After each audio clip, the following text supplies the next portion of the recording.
Hi readers, Mrs. McCarty here. I am so excited because today I'm going to share one of my absolute favorite picture books with you, Chrysanthemum by Kevin Hanks. Are you ready? Because here we go. The day she was born was the happiest day in her parents' lives. She's perfect, said her mother. Absolutely, said her father. And she was. She was absolutely perfect. Her name must be everything that she is, said her mother. Her name must be absolutely perfect, said her father. And it was. Chrysanthemum. Her parents named her Chrysanthemum. Chrysanthemum grew and grew and grew. And when she was old enough to appreciate it, Chrysanthemum loved her name. She loved the way that it sounded when her mother woke her up. She loved the way it sounded when her father called her for dinner. She loved the way it sounded when she whispered it to herself in the bathroom mirror. Chrysanthemum, chrysanthemum, chrysanthemum. Chrysanthemum loved the way her name looked when it was written with ink on an envelope. She loved the way it looked when it was written with icing on her birthday cake. And she loved the way it looked when she wrote it herself with her big, fat orange crayon. Chrysanthemum, chrysanthemum, chrysanthemum. Chrysanthemum thought her name was absolutely perfect. And then she started school.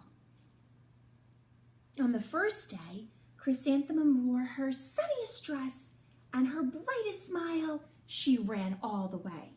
Hooray, said Chrysanthemum, school!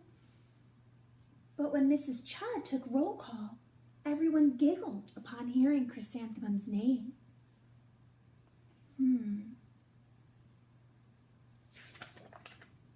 It is so long, said Joe. It scarcely fits on your name tag, said Rita, pointing. I'm named after my grandmother, said Victoria. You're named after a flower. Chrysanthemum wilted. She did not think her name was absolutely perfect. She thought it was absolutely dreadful. The rest of the day was not much better. During nap time, Victoria raised her hand and informed Mrs. Chud that Chrysanthemum's name was spelled with 13 letters. That's exactly half as many letters as there are in the entire alphabet, said Victoria. Thank you for sharing that, Victoria, said Mrs. Chud. Now please go put your head down. If I had a name like yours, I would change it, Victoria said, as the students lined up to go home. I wish I could, thought Chrysanthemum miserably. Welcome home, said her mother. Welcome home, said her father. School's no place for me, said Chrysanthemum. My name is too long. It scarcely fits on my name tag. And I'm named after a flower. Oh, pish, said her mother. Your name is beautiful, and precious, and priceless, and fascinating, and winsome, said her father. It's everything that you are. It's absolutely perfect, said her father. Chrysanthemum felt much better after her favorite dinner, macaroni and cheese with ketchup, and an evening filled with hugs and kisses and a game called Parcheesi. That night, Chrysanthemum dreamed that her name was Jane. It was an absolutely, extremely pleasant dream. The next morning, Chrysanthemum wore her most comfortable jumper. She walked to school as slowly as she could. She dragged her feet in the dirt. Chrysanthemum, chrysanthemum, chrysanthemum, she wrote. She even looks like a flower, said Victoria, as Chrysanthemum entered the playground. Let's pick her, said Rita, pointing. Let's smell her, said Joe. Chrysanthemum wilted. She did not think her name was absolutely perfect. She thought it was absolutely dreadful. The rest of the day was not much better. During nap time, Victoria raised her hand and said, "A chrysanthemum is a flower. It lives in a garden with worms and other dirty things." "Thank you for sharing that with us, Victoria," said Mrs. Chudd. "Now put your head down." "I just cannot believe your name," said Victoria as the students lined up to go home. "Neither can I," thought Chrysanthemum miserably. "Welcome home," said her mother. "Welcome home," said her father. "School is no place for me," said Chrysanthemum. "They said I even look like a flower. They pretended to pick me and smell me." "Oh, pish," said her mother. "They're just jealous." "And envious and begrudging and discontented and jaundiced," said her father. "Who wouldn't be jealous of a name like yours?"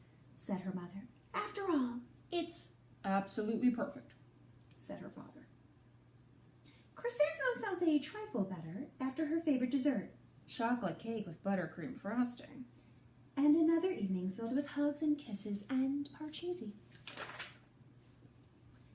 That night, Chrysanthemum dreamed that she really was a chrysanthemum. She sprouted leaves and petals. Victoria picked her and plucked the leaves and petals one by one until there was nothing left but a scrawny stem. It was the worst nightmare of Chrysanthemum's life.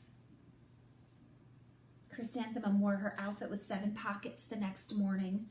She loaded the pockets with her most prized possessions and good luck charms. Chrysanthemum took the longest route possible to school. She stopped and stared at each and every flower. "Chrysanthemum, chrysanthemum, chrysanthemum," the flowers seemed to say. That morning, the students were introduced to Mrs. Twinkle, the music teacher. Her voice was something like out of a dream, as was everything about her. The students were speechless. They thought Mrs. Twinkle was an indescribable wonder. They went out of their way to make a nice impression. Mrs. Twinkle led the students in scales. Then she assigned roles for the class musical. Victoria was chosen as the dainty fairy queen. Rita was chosen as the spiffy butterfly princess. And Jo was chosen as the all-important pixie messenger. And Chrysanthemum was chosen as the daisy. "Chrysanthemum's a daisy, chrysanthemum's a daisy," Jo, Rita, and Victoria chanted, thinking it was wildly funny. Chrysanthemum wilted. She did not think her name was absolutely perfect. She thought it was absolutely dreadful. "What's so humorous?" asked Mrs. Twinkle. "Chrysanthemum," was the answer. "Her name is so long," said Jo. "It scarcely fits on her name tag," said Rita, pointing. "I'm named after my grandmother," said Victoria. "She's named after a flower." "My name is long," said Mrs. Twinkle. "It is," said Jo. "My name would scarcely fit on a name tag," said Mrs. Twinkle. "It would," said Rita, pointing. "And," said Mrs. Twinkle, "I'm named after a flower, too." "You are?" asked Victoria. "Yes," said Mrs. Twinkle. "My name is Delphinium. Delphinium Twinkle. And if my baby is a girl, I'm considering Chrysanthemum as the name. I think it's absolutely perfect." Chrysanthemum could scarcely believe her ears. She blushed, she beamed, she bloomed. Chrysanthemum, chrysanthemum, chrysanthemum. Jo, Rita, and Victoria looked at Chrysanthemum longingly. "Call me Marigold," said Jo. "I'm Carnation," said Rita, pointing. "My name is Lily of the Valley," said Victoria. Chrysanthemum did not think her name was absolutely perfect. She knew it.